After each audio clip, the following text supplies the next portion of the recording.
Laurent Gérard a avoué, il était vraiment les fois où il a fait de la peine à Johnny Hallyday. Quand l'imitation blessait, Laurent Gérard se confie, ému, sur le malaise de Johnny Hallyday, on n'est pas là pour faire de la peine.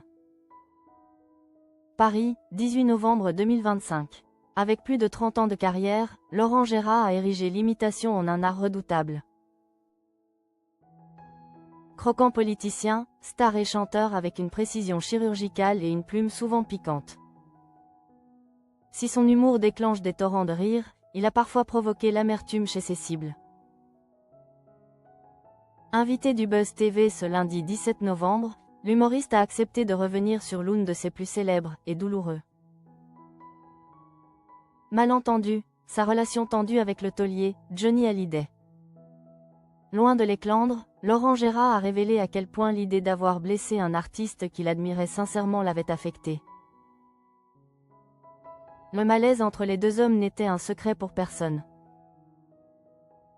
Michel Drucker lui-même avait déjà levé le voile sur l'agacement de Johnny Hallyday en octobre dernier, sur le plateau de la boîte à secrets. Tête qui parle le rappel de Drucker. Quand je faisais Studio Gabriel, Johnny disait « Je vais lui péter la gueule, parce que Laurent se le payait tous les jours. » Il chantait Félicie aussi avec l'accent de Johnny.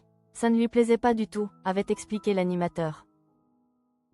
À l'époque, les parodies de Gérard, notamment le chant de Félicie avec l'axe rocailleux du rocker, étaient jugées trop musclées par l'idole des jeunes.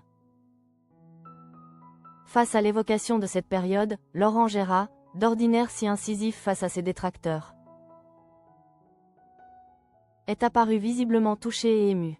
Il a reconnu qu'il avait mal vécu l'idée de blesser la star qu'il respectait profondément. Il était vraiment embêté avec ça et moi j'étais embêté aussi parce que je l'aime bien Johnny, a-t-il confié avec franchise. La prise de conscience de Gérard ne s'est pas limitée à la réaction de Johnny. Il a compris que ses sketchs atteignaient également l'entourage de l'artiste, notamment sa fille. Une révélation qui a provoqué chez l'imitateur une réaction immédiate et mature. Stop le choix de l'empathie. J'ai levé le pied parce que ça lui faisait de la peine et ça faisait de la peine à sa fille.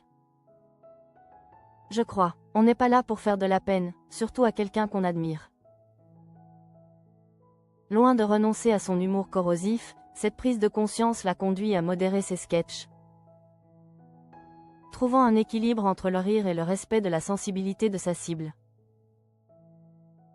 C'est finalement Michel Drucker, figure tutélaire du paysage audiovisuel, qui a joué les médiateurs entre les deux hommes. Grâce à des discussions franches et à l'apaisement des malentendus, les tensions se sont évanouies. Cet épisode s'est refermé dans la bienveillance, prouvant que, malgré les coups de gueule, est l'admiration réciproque entre l'artiste et son imitateur a triomphé. Aujourd'hui, Laurent Gérard continue de croquer les personnalités publiques avec son énergie habituelle.